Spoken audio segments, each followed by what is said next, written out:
Bom dia a todos, eu sou o professor Johnny e hoje nós vamos tratar de um assunto da lição 11 de 24 de maio de 2021 da Revista da Escola Dominical, CPAD, compromissados com a evangelização.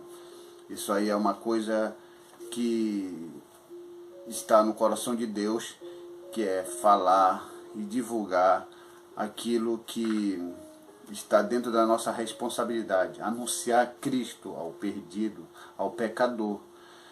Todo cristão que se diz ser cristão e não tem esse interesse, esse desejo de pregar o Evangelho de Cristo, essa pessoa fica meio ou totalmente fora do objetivo de ser cristão. Porque devemos anunciar Cristo, porque essa é a nossa missão. Aqui na introdução diz o seguinte: o reino de Deus cresce à medida que os pecadores vão se convertendo ao Senhor Jesus. A igreja é a única agência do reino de Deus, escolhida pelo Senhor. Então, aí está uma grande questão. A igreja é a única agência que pode falar sobre o reino de Deus. Então, sobre falar o reino de Deus é uma coisa totalmente interessante, porque algumas pessoas estão confundindo. Quando se fala em igreja, a igreja é a única agência do reino de Deus, cada pessoa parte para um pensamento de que a igreja onde ela faz parte, essa é a agência única que pode falar sobre a salvação. E aí, o que acontece? O que acontece, as pessoas estão confundindo igreja como organização e igreja como organismo. Se eu prego o evangelho do Senhor a uma pessoa, claro que eu tenho que pregar o evangelho para aquela pessoa e tenho que falar de Cristo para ela, independente de qual denominação ela vai querer fazer parte. Então eu faço parte da Assembleia de Deus, eu sou presbítero na Assembleia de Deus e professor de teologia. Ok. Eu prego e digo, olha, agora você vai lá para a Assembleia de Deus, porque lá prega a verdade, lá prega a doutrina. Isso não é evangelização no sentido como os irmãos lá de Atos pregavam. Eles pregavam a Cristo. Eles não pregavam a placa da igreja. Que aí a pessoa passa a pregar, hoje em dia, passa a pregar a pessoa se converte e a pessoa já é direcionada, vai para a minha igreja. Não, irmão, isso não. Se a pessoa quiser ir para a sua igreja, vai, amém. Se ele não quiser, não vai. Ele tem que aceitar Cristo. Se ele quiser ficar na quadrangular, amém. Se ele quiser ficar na Deus é Amor, amém. Na congregação cristã, seja lá o que for, ele tem que aceitar Cristo. Agora, eu chegar para uma pessoa e querer afirmar que a igreja, a placa da minha igreja é a verdadeira, é bom não se arriscar, porque a maioria das igrejas atuais, elas estão tão fora do verdadeiro evangelho no que diz respeito à igreja de Atos, que eu não me atrevo a colocar a mão no fogo por nenhuma denominação. Porque somos humanos, estamos sujeitos a falhas. A igreja do Senhor, que é eu e você e as pessoas que compõem um grupo de pessoas fiéis ao Senhor, é uma coisa.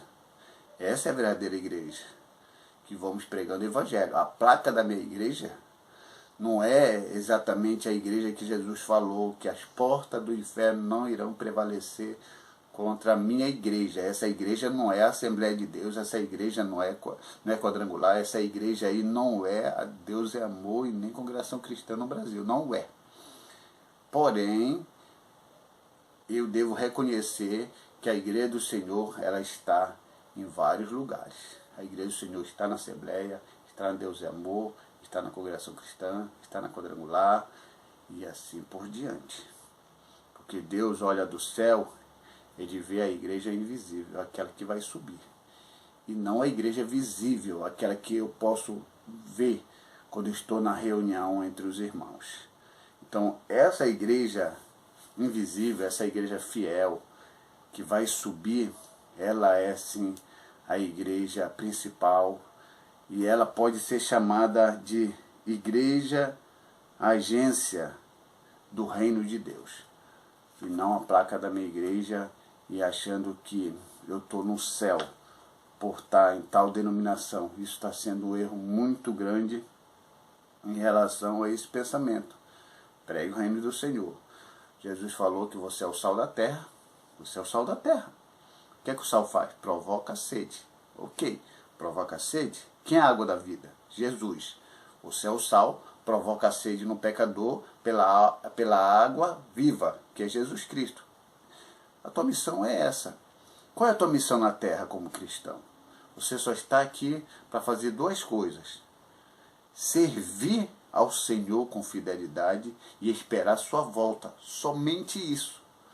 Claro que outros estão aqui para servir, para enriquecer, para humilhar, para se exaltar, para ser melhor do que os outros.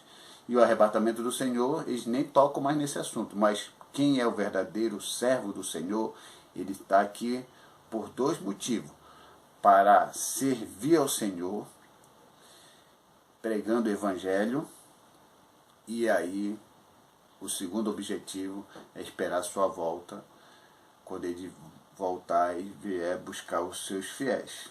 Se você acrescentar algo mais aí em relação ao orgulho, títulos e posições, aí é uma questão de escolha sua, mas a nossa escolha tem que ser, nosso pensamento tem que ser esse.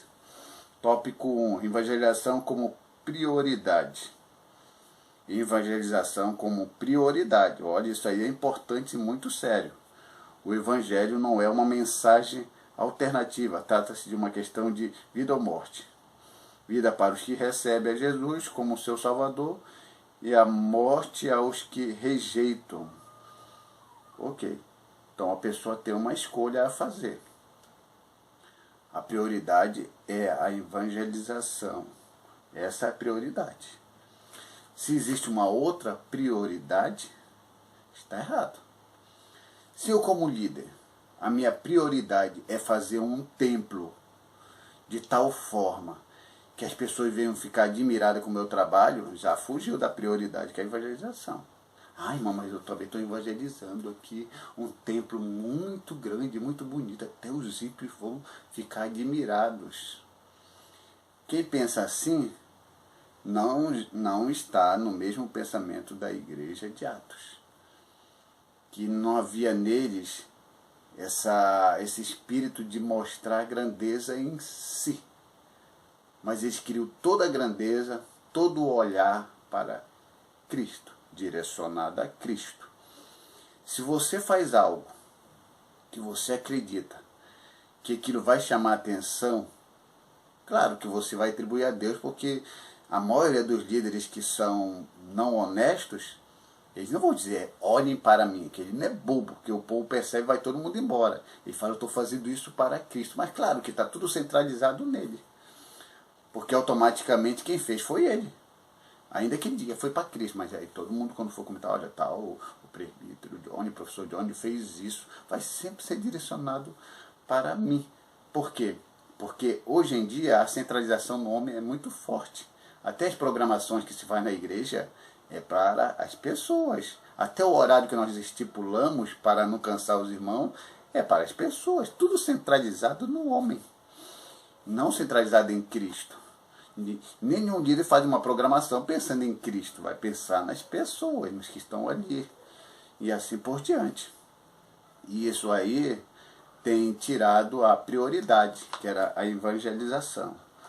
Né? E isso aí a gente tem que pensar um pouco, porque evangelização é a transmissão do evangelho. E isso você tem que fazer. Se essa é a grande questão na sua vida.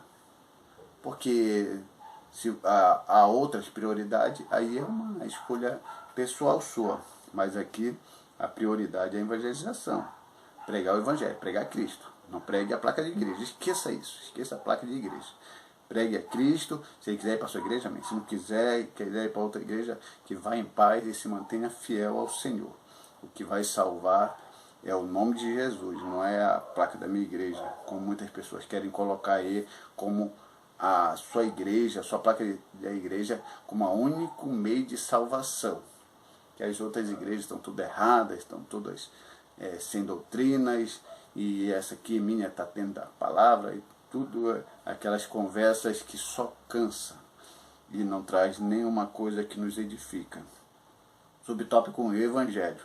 A palavra vem de duas palavras gregas, advérbio de bem, e angelia, que significa mensagem, notícia e novas. Assim a palavra, aí eu lendo aqui no português, ficaria euangelion, ou angelia, mas só que no grego, como não tem é tudo gué, podia ser eugelia, porque essa é a pronúncia no grego, Getsemane, mas quando você fala no grego é Getsemane ou Getsemane, tanto é no gué. Então, você lê sobre angelologia, angelo. Então, no português seria ser, já no grego seria angelos, porque, como eu falei para vocês, o G, ele sempre vem com um som forte. Não é Gé, é sempre Gué. Gnoses, né? Gnoses. É por aí. Então, essa palavra evangelho quer dizer boas notícias. Até muitas pessoas dizem que essa palavra evangelho ela teve muita origem, não exatamente em relação às boas novas de Cristo. Ela teve uma origem além, quando o primeiro imperador havia nascido, aí foi comunicado ao povo que o imperador romano, o primeiro imperador romano havia nascido, e aí isso seria uma boa notícia para aquele povo. E aí mais tarde os cristãos fizeram uso dessa palavra para dizer as boas notícias do Evangelho. Mas você já sabe que a origem dela, em relação a ser dentro do grego, era em relação ao nascimento daquele primeiro imperador romano. E aí os cristãos mais tarde pegaram essa palavra para si, como se fosse o anúncio do Evangelho. Então quando falamos da notícia do bom Evangelho, aqui na revista, aqui continuando no tópico 1, só por meio do Evangelho que o ser humano conhece a salvação na pessoa de Jesus. Se você prega o Evangelho, a boa notícia, você vai falar sobre quem? Jesus. Essa deve ser a intenção, falar sobre Jesus. E aí, quem vai fazer a obra da pessoa entender e depois compreender é o Espírito Santo. Você não vai salvar ninguém aí fora. Você foi chamado simplesmente para pregar. Pregue, pregue, pregue, anuncie, anuncie, anuncie. Quem vai tocar, quem vai fazer a pessoa aceitar a Jesus Cristo é o Espírito Santo. Você não tem poder de salvar ninguém, mas você tem essa oportunidade de se pregar o Evangelho. Subtópico 2, o único Salvador do mundo. Quem é o único Salvador do mundo? Eu não tenho nenhuma dúvida. É Jesus Cristo. Não existe nenhum outro meio de salvação além de Jesus Cristo. Não é placa de igreja nenhuma. Tem umas igrejas aí que falam que elas são um meio de salvação. Tudo bobagem. O meio de salvação só é em Jesus Cristo. Fora dele não há salvação. E o terceiro tópico fala uma agência legítima. Uma agência legítima. Espero que quando eu ler aqui ele não coloque nenhuma denominação, porque eu não sou engessado e nem domesticado. Falou bobagem, eu falo que olha, isso aqui não tem nada a ver e a gente continua a conversa. Então, uma agência legítima. O Senhor Jesus constituiu a igreja como única agência do reino de Deus na terra, carregada de anunciar essas boas novas de salvação. Aí tem uma parte que eu grifei. Cada crente dos dias apostólicos era um próspero ganhador de alma. Ou seja, na igreja apostólica, no livro de Atos, eles eram verdadeiros ganhadores de alma. Por quê? Porque o único pensamento era esse, pregar Cristo, anunciar Cristo. Agora eu quero dizer uma coisa para vocês. Quando anunciamos Cristo nos dias de hoje, o que acontece? anunciamos, as pessoas vêm, aceitam a Cristo, se batizam nas águas, recebem um cartão de membro, ou seja, Assembleia, Deus é Amor, Batista, qualquer outra igreja aí ele passa a ser membro daquela igreja e ele passa a fazer parte da família de Deus. Ele passa a ser considerado já um cristão. Mas é interessante que na igreja primitiva não era assim. A pessoa não era considerada verdadeiramente um cristão quando aceitava Cristo. Não. Nem quando ela era batizada. Também não era. Sabe quando um cristão começava a classificar o outro cristão como um cristão realmente genuíno, um cristão verdadeiro na igreja primitiva? Quando ele passava a ser um cristão reprodutivo. Isso é interessante, né? Aí ele passava a ser aquele que, uma vez que conhece a verdade, passa a anunciar essa verdade e passa a fazer discípulos. Um cristão reprodutivo na igreja primitiva era considerado um cristão verdadeiro. Um cristão que só aceitava e se batizava, mas não tinha esse pensamento de se levar, de anunciar Cristo, não era considerado por eles um verdadeiro cristão. Para nós é fácil. Só basta você aceitar Jesus, você batizar nas águas e dar seu dízimo, você agora já é um cristão da Assembleia de Deus, da Batista, qualquer outra igreja aí. Mas na igreja primitiva não tinha nada disso. Só quando você passava a ser um ganhador de almas. Um discípulo que fazia discípulo. Aí sim, aí você passava a ser um verdadeiro cristão. Só que nos nossos dias isso aí mudou. E as pessoas querem entender assim. E todos aqueles que lá a igreja primitiva iam pregar o evangelho, alguma coisa em relação a milagres acompanhava essas pessoas. E uma coisa que hoje em dia, em nossos dias, dificilmente acontece. E quando acontece, a gente fica sabendo depois que era tudo fraude. Aquela pessoa que havia levantado a cadeira de roda nunca foi paralítico, e aí vem um escândalo. Vem o descrédito dos ímpios em relação à mensagem de Cristo. Que a mensagem de Cristo realmente cura. Tópico 2. Jesus morreu para salvar todos os seres humanos. Para salvar todos os seres humanos. Esse é o pensamento que nós cremos, segundo a palavra do Senhor. Existem outros pensadores, que nós vamos ler daqui a pouco, que não crê que Jesus morreu por todos. A salvação não é para todos. Esse é um outro pensamento. Mas vamos aqui. Tópico 1. A nossa teologia. Segundo o autor aqui, ele fala que a nossa teologia é pentecostal, ok? E que a base nossa de interpretação está nessa questão de nós sermos pentecostais. E aí ele até fala que as revistas publicadas desde 1930, nós não trazemos nenhum personagem da Reforma como sendo uma referência para que possa nos conduzir, porque nossos pioneiros foram as pessoas que trouxeram essas instruções e aquela conversa. Claro que eu vou ser sincero para vocês, nós podemos até dizer que os pioneiros vieram e trazeram esse ensinamento, mas isso é conversa fiada.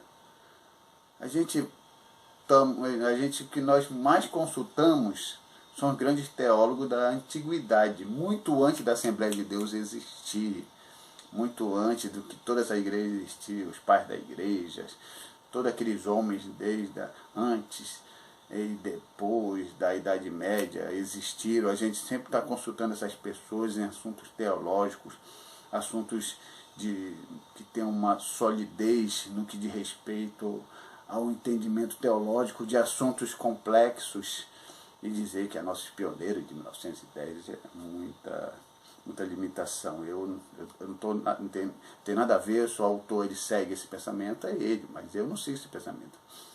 Embora eu seja da Assembleia de Deus, para falar a verdade, eu não tenho nenhum dos pioneiros da Assembleia de Deus como referência de pesquisa teológica minha.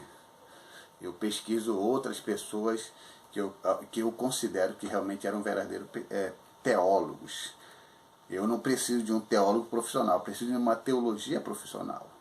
Essa é a grande verdade. Então, existem pessoas muito bem antes da Assembleia de Deus, que eram muito mais bem colocadas na sua referência. Mas fique em paz, se você quiser só consultar os pioneiros da sua igreja, amém. Isso é uma escolha sua, não é a minha. Tópico 2. Por quem Jesus morreu? Essa é uma questão bem interessante, porque aí ele divide aqui em 2 subtópicos. Por quem Jesus morreu, aí a letrinha A fala expiação limitada, e B, expiação ilimitada. Então, a palavra está dizendo, limitada é aquilo que tem um limite, ilimitada é aquilo que não tem um limite. Isso aí está bem lógico, né? Não há quem não possa entender isso aqui. Agora, eu só não consigo entender por que a expressão é ilimitada ou limitada. Aqui antes que eu falei para vocês que toda a consulta que o autor diz que faz está muito relacionada aos pioneiros e que nós não consultamos as pessoas como referências antes da Assembleia de Deus, só os pioneiros, porque nossa teologia é pentecostal. Ok. Só que aqui, em vez de colocar expiação ilimitada, expiação limitada, por que não fala logo? Que aqui está claramente falando que a expiação limitada é calvinista e expiação ilimitada é arminiano. E Armínio viveu muito antes da Assembleia de Deus, não está usando uma referência? Embora ele tenha usado a palavra do Senhor, mas se usa muito ele como uma situação de que a salvação é para todos. Os arminianos, muito antes do surgimento da Assembleia de Deus, de qualquer outra igreja aqui, já se falava acerca disso aqui. Né? Então essa questão é bem clara. É bem clara no que diz respeito aos 2 pensamentos. Agora aqui botou expiação limitada e expiação limitada. Não, ele deveria ser sincero. Bota aqui, ó, pensamento calvinista e pensamento arminiano. E aí ficaria claro para nós. Não foi os pioneiros da Assembleia de Deus que definiram esses 2 pensamentos, ilimitado ou limitado, não. Vem de muito tempo. Calvino e Armínio. Arminiano e calvinista. Eu continuo sendo não de 2 polos. Porque assim, a gente tem que entender uma coisa. Calvinista é um polo e arminiano é outro polo. Para você ser polêmico em relação a isso, você tem que escolher qual dos polos você quer ser. Ou você quer ser dos arminianos ou você quer ser dos calvinistas. No meu caso, assim, como eu não quero me meter nessa briga, eu quero ser centralizado. Eu quero centralizado, não quero pegar minha chave hermenêutica nem nos arminianos e nem nos calvinistas. Minha chave hermenêutica está em Cristo. Se Cristo fala e diz claramente que ele morreu por todos e a salvação é para todos, porque Deus amou o mundo de tal maneira, que deu o seu Filho para todo aquele que nele crê não pertence à vida eterna. Então, eu quero crer, segundo o que está escrito lá. Se alguém disser que a minha interpretação não condiz e que realmente umas pessoas nasceram para ser salvas, outras para morrerem, é o seu pensamento. Que a vontade soberana de Deus, isso daí é claro. Agora, é uma briga que nunca vai findar. Então eu não sou nem arminiano nem calvinista, eu sou centralizado em Cristo.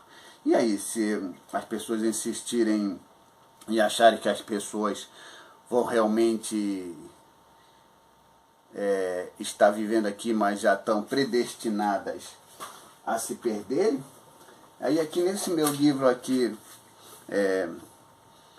o que você precisa saber para responder com sabedoria, temas teológicos, esse livro aqui você pode adquirir no Clube dos Autores ou no Livrorama. Eu vou deixar o link aqui. Se você quiser comprar esse livro, é muito bom. Compre, depois vê. Então você pode entrar lá e eu coloquei lá pelo menos umas 30 páginas para você ler, uns 3 para ver se bate com aquilo com que você quer. Então eu escrevi o seguinte aqui, sobre as pessoas que insistem, que devem entender que existe a predestinação. Então, quem crê na predestinação invalida a perseverança. Ok, olha que legal. Se uma vez salvo, a pessoa está salva para sempre, então o crente não tem mais nada a fazer. E a perseverança cristã é apenas figura de retórica. Se uma vez salvo, salvo para sempre, para que perseverar? Se já está perdido, ou se já está salvo, não. Para que perseverar? Perde todo o sentido dessa questão. Olha, e também aqui, desmente a doutrina da queda. Se a predestinação é um decreto anterior à criação, como alguns predestinistas afirmam, então a queda não existiu de direito.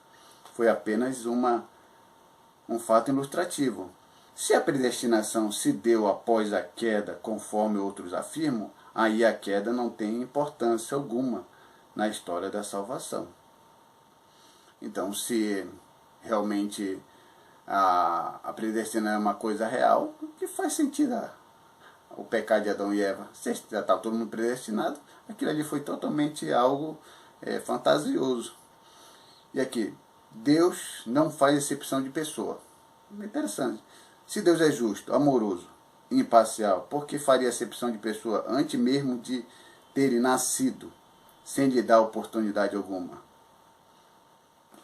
Aí está alguma coisa. Se Deus não faz acepção de pessoa, por que agora as pessoas antes de nascer já estão predestinadas à condenação? Então, se você tem outras coisas muito interessantes e tem mais outras